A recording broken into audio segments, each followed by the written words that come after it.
Welcome to this edition of When the Biomass Hits the Wind Turbine, a discussion of sustainable living and what that means to you and me. I am Jay Warmke. And this morning, I am Annie Warmke. And tonight you will be what? Greta Garbo? Who knows? Anyway. I don't think so.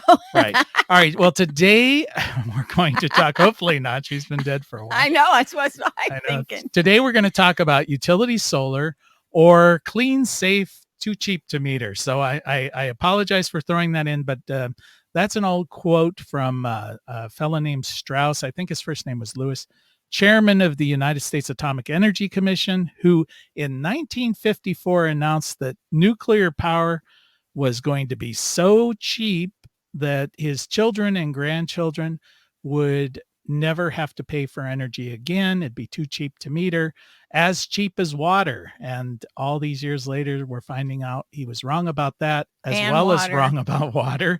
So hopefully we're not going to be wrong about what we're going to be talking about today.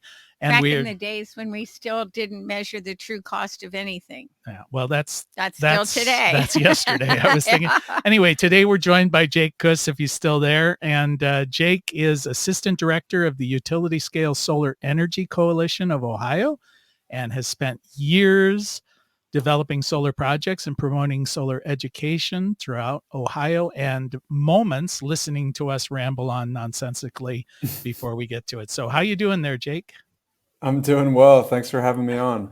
Okay, well, we appreciate that you decided to stay through that silly introduction, and you're a resident expert here today about utility scale solar. So why don't you just give us a little bit of background about what is in fact utility scale solar, and how does that differ from what people might normally think of as solar electric? Sure. So there is a very technical definition to utility scale solar here in the state of Ohio. It is 50 megawatts and above. And when you're trying to picture that, it's more or less, 300 acres plus of solar fields. And so that's still a number that a lot of folks can't understand. But when you try to wrap your arms around it, the definition really lies with the state. Once you get to projects of this size, it's something that falls under the Ohio Power Siting Board, which is under the Public Utility Commission here in the state. And once you reach that size of solar project, it goes through a pretty rigorous process with that state agency. It takes years to get through. It's obviously very pricey to get through that as well. But it's a distinction that, takes it to the state level. It's something that state agencies are overseeing.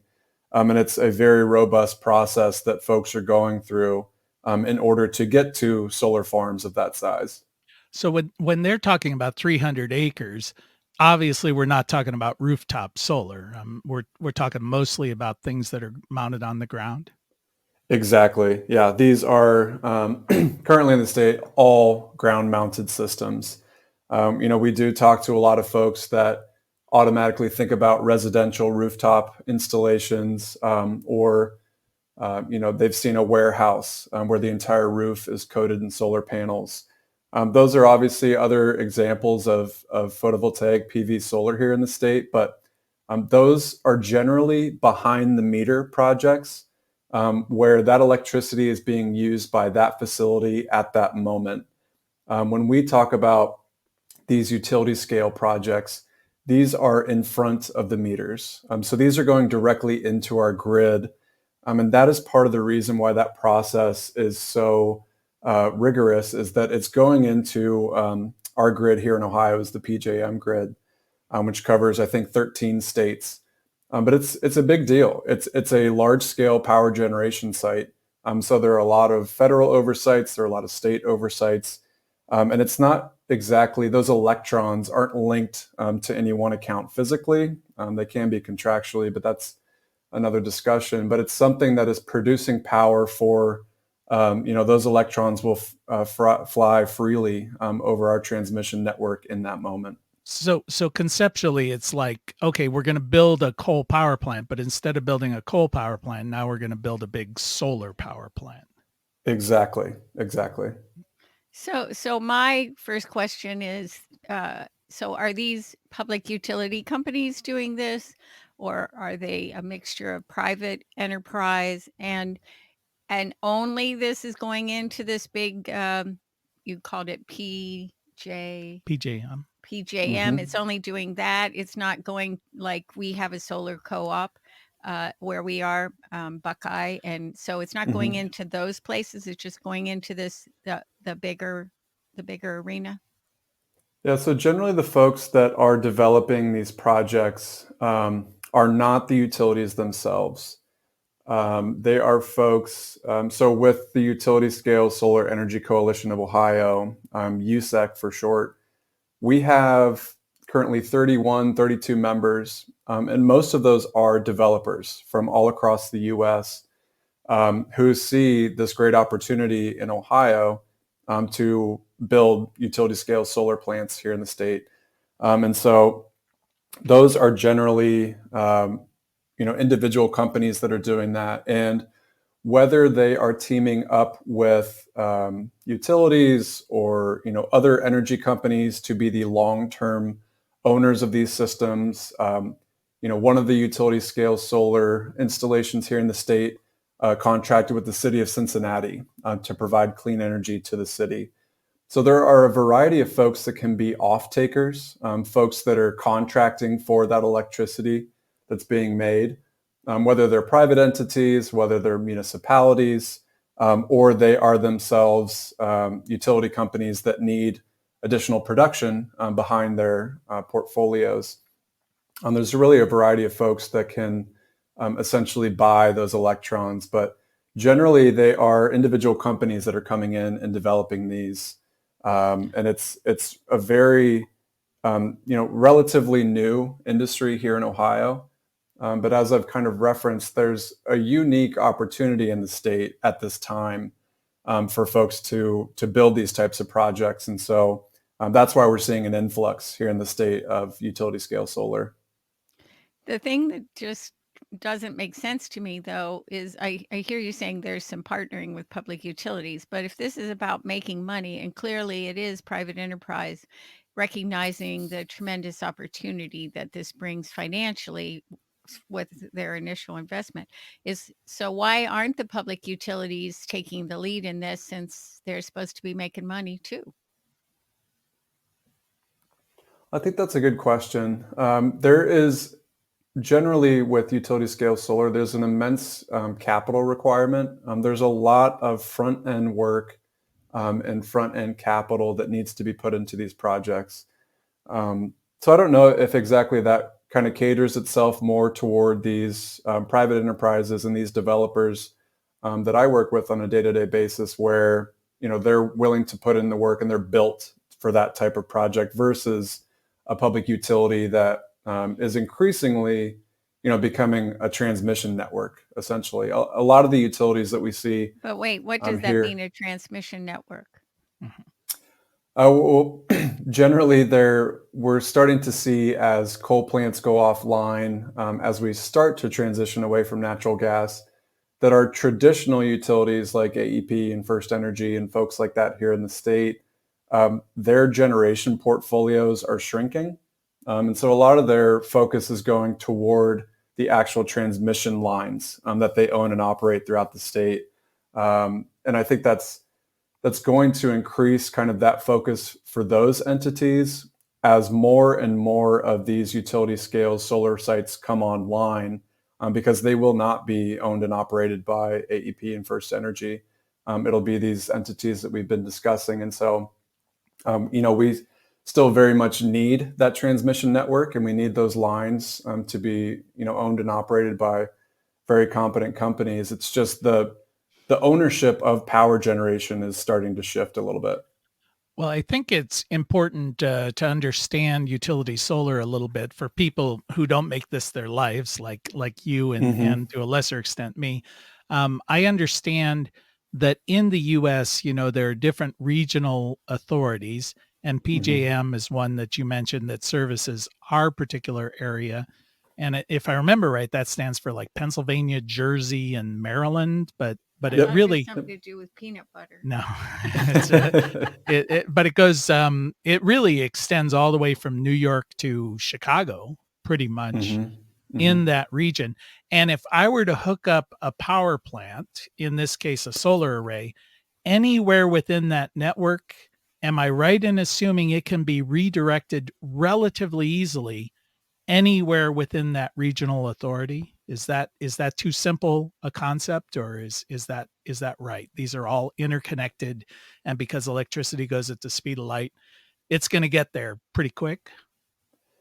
That at the highest level, that's right. Okay. If Well, you put, yeah, don't make it any more complicated for me than that. So then, and I've heard you speak about this before, but what makes Ohio particularly attractive right now within that network? Because we're seeing a pretty good boom of utility going on in Before you Ohio. go there, I'd just like to ask, I thought after editing a lot of solar energy installation books, I thought electricity lost some of its oomph as it traveled long No, distances. you've made sure that doesn't happen anymore, right? I mean, I thought that was a given. no, actually there's, and again, Jake, you can correct me if I'm wrong here, but with these high speed, high voltage transmission lines, there is loss due to voltage drop over distance, but that loss is relatively small. In the magnitude of say 8 to 10% over as much as 1,000 miles. Is that pretty correct? Customers have to pay for that loss? No, it's just built into the overhead. Oh, I see. Is that okay? Am I yes. totally wrong here, Jake? I don't know the exact percentage on those, kind of high voltage transmission lines, but I think kind of to your point, Annie, and to your point, Jay, you're both kind of right. I mentioned earlier that folks can contractually own the power coming off of these systems, but in reality, those electrons are traveling at the speed of light, and so they're going to be used up wherever they're used up. But that specific amount of energy is being put on the PJM grid. And so anybody within that grid from Chicago up until about Hoboken, New Jersey, can contract for that energy. And so while physically the electrons they might be using may be coming from a different source, their contract for that energy is ensuring that X percentage of the electricity being developed on the grid that day is coming from a solar plant that they are contracted to. And so, if say Intel, who's coming in here in Central Ohio here shortly, they have a very high renewable energy goal, 100% by 2030. They will, in all likelihood, start contracting with these solar facilities here in the state. The physical electrons that are going through their plant may not come from those sites, but they're contracting to ensure that the actual amount of electricity that they use at those new fabrication plants is coming online each day at solar plants within the PJM network. Right. It's sort of like if you think about a network of water pipes, and water is being pumped into the system at one point, water is being taken out of the system at another point, but it's not the same water, as long as you're accounting for water going in somewhere, water coming out, and you're saying, okay, I want this electricity to be coming from clean, renewable sources like wind and solar. But like a water pipe, there is only so much capacity for this system to hold water. And I think that maybe gets to the point that I want to touch on. But before we touch on that, let me remind everybody that you are listening to When the Biomass Hits the Wind Turbine with Jay and Annie Warmke, reminding you it is indeed the end of the world as we know it. And thank God. Thank God. All right. So it's the end of the utility system as we know it. And if I were a utility today, I would be worried about my very existence. So the transmission guys anyway. Well, all of it. Well, but here's the thing. To me, it still feels like this is a bit of greenwashing from the utility companies. Like they're saying it's got to be a marketing strategy. Oh, no, don't. So much of our energy is coming from solar and wind and blah, blah, blah, blah, blah. Don't listen to her, Jake. I'm on your side on this. Yep. So yeah, I think Annie is always skeptical about this, but basically we're saying, let's not look at it as a specific. We're so No, let's not worry about who killed who I over know. there. Let's not worry. No, we're used to saying that that I've got solar panels on my roof and I'm using solar electricity. Now we're sort of backing up and saying, okay, the grid as a whole, if X percentage is coming in as solar, then I'm using X percentage of solar, regardless of where my particular electrons came from. So how does that play with your idea of virtual electricity? Okay, well, before we get to that, before we rock your world, but no, Jake, I want you to get back to. You told me to ask questions. Right. I wanted to get back to talking about Ohio. Why is Ohio good for utility solar at the moment? So give us a little bit about that. Sure. So you touched on one of the major points in this. And if you think of it as a water system with water flowing in and out with different faucets and different drains, with so many coal sites transitioning offline and with the slow transition away from natural gas, there is currently capacity on the PJM grid where more or less there's space within those cables for more electricity to be built and to be put online. And so that is one of the major reasons why we're seeing a boom here in Ohio for utility scale solar is that there's capacity. If there was no space on those cables, we wouldn't see it at this time, but the heavy transition away from coal has basically enabled solar to step in as one of the energy producers to fill up that capacity. So that's one of the major points that plays into this. And when you think about the PJM grid specifically, it really is, Ohio and East. So it is Pennsylvania, Jersey, Maryland were the originals. And then we kind of dip up into the Chicagoland area. If you think about that and you start to look east from Ohio, there are really heavily, densely populated areas. And you get the Appalachian Mountains. And solar, utility scale solar, really looks for flat land. That's the best space for this. And so when you look at the PJM grid, the first time that you really hit pretty consistent flat land is when you get to Ohio. And so that's one of the things is, we're within this grid, there's capacity on the grid, and Ohio has probably the most flat land within that specific area. And so all those play into it. And Jay, you touched on it earlier. This is a lot of greenfield development. It is a lot of previously disturbed land, largely agricultural, going into these solar farms. There is brownfield development and things like that. But when you think about needing more or less 300 acres plus, brownfield sites tend to be smaller than that, or they are, surrounded by more developed, more urban areas. And so when you're talking about a project that needs to be 50 plus megawatts, you need a substantial amount of land.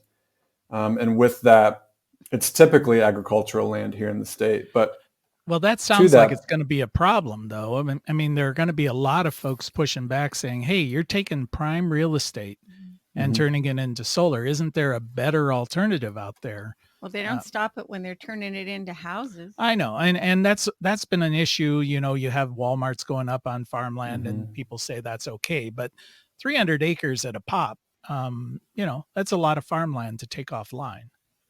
It is. And we do hear that feedback pretty consistently. And I think it's being able to have opportunities like this to talk about these issues that I think is so helpful. But one thing that I really like to impress upon folks is these sites all need to be within 1 or 2 miles of high transmission lines here in the state of Ohio. And so when you look at those maps, there is a very finite amount of land here in the state that is suitable for utility scale solar.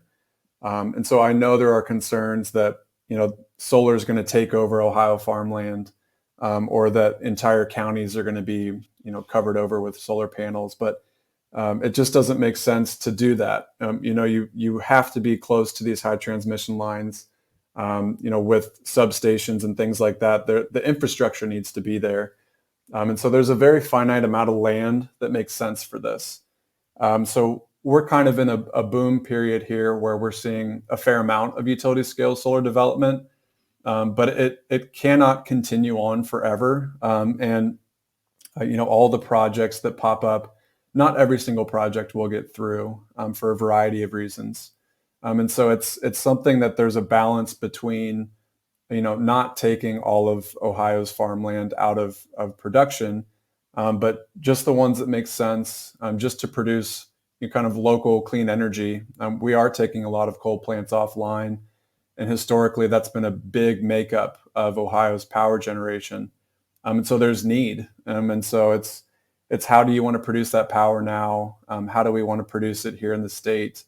And how do we go forward with that while balancing with our kind of agricultural history and livelihood here in the state as well?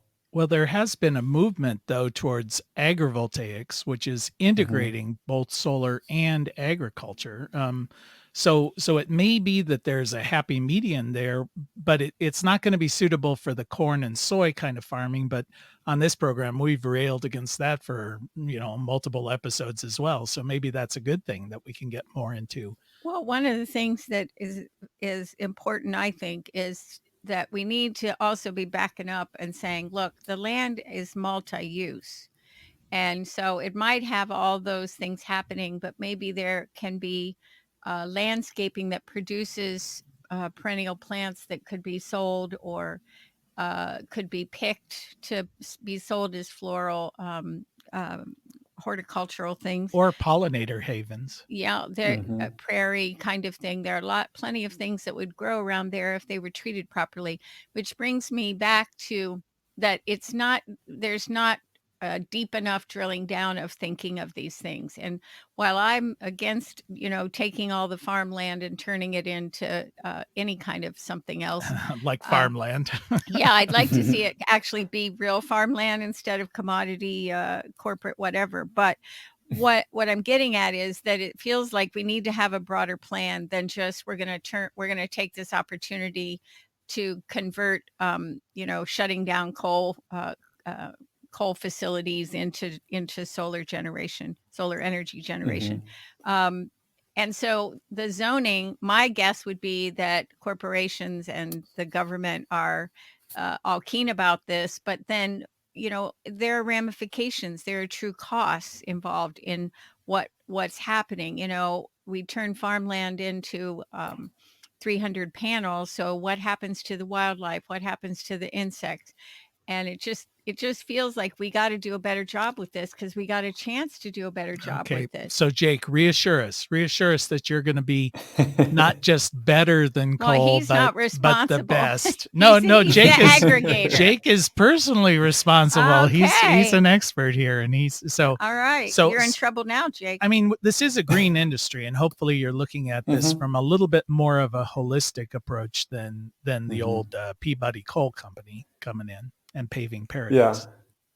Well, I think kind of based off the points that you just touched on, kind of three things really pop to mind. One being that they're kind of in the agrivoltaic space, in the pollinator habitat space, that the industry is gearing toward that direction of ensuring that wide swaths of these projects are pollinator friendly habitats. That there could be some sort of dual use for these spaces. Additionally, I know that developers and universities as well are better studying agrovoltaics.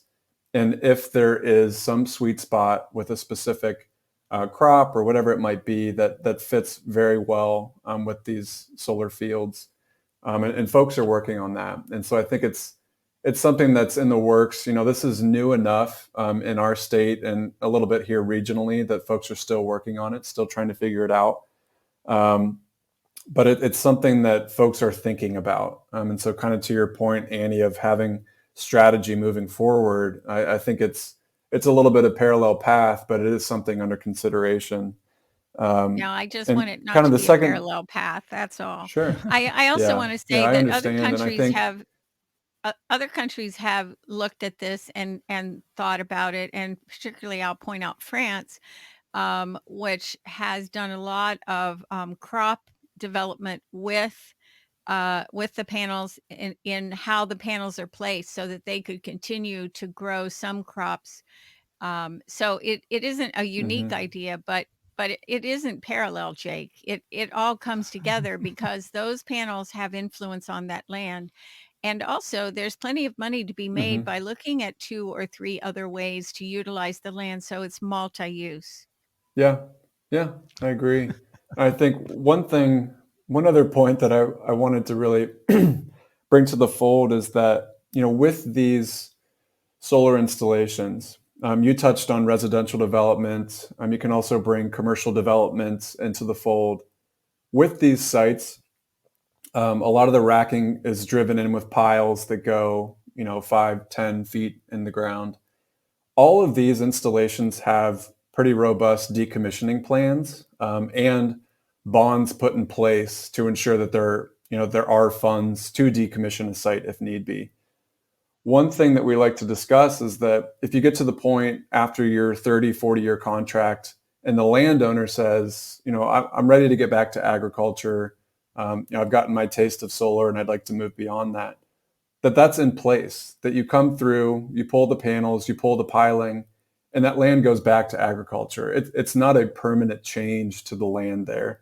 And there are even studies that suggest the soil will be healthier after having decades of rest. And especially if you bring in pollinator-friendly habitats and things like that, that there can be a bit of regeneration for that land. So it's not a permanent change that you will see with other types of development. Have you seen any movement towards, I know we talked about brownfields, which are a little bit, Mm-hmm. slightly polluted, and gray fields, which are paved. So we talk Mm-hmm. about large abandoned supermarket or mall Wow. sites or abandoned Mm-hmm. airports, or there seems to be a lot of that, and you could put ballasted systems in there. Have you seen Mm-hmm. any movement in that direction going on? There is here in the state, and it falls outside of kind of USEC specific utility scale focus. But there is a bill for community scale solar, which does have a point of emphasis towards brownfield, toward Appalachian site development, and it's trying to bring those sites more into the fold. We see it here in Columbus. The old landfill south of town that's been capped will be turned into a solar farm.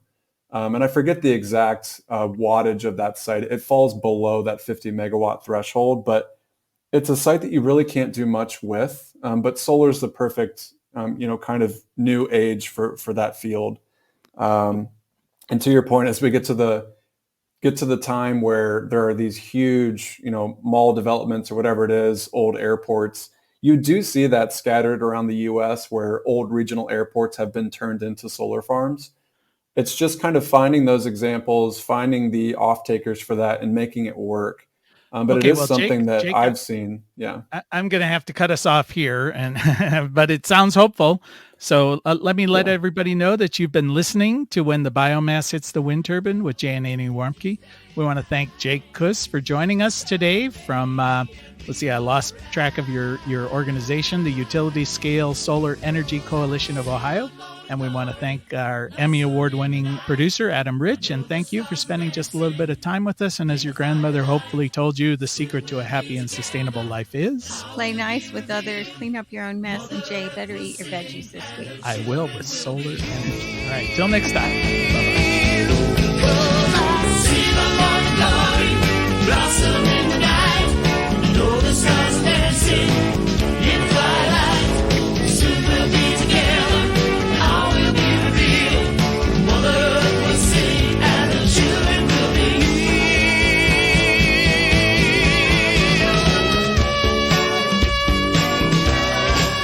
You can find more information on living sustainably in our unsustainable world at bluerockstation.com.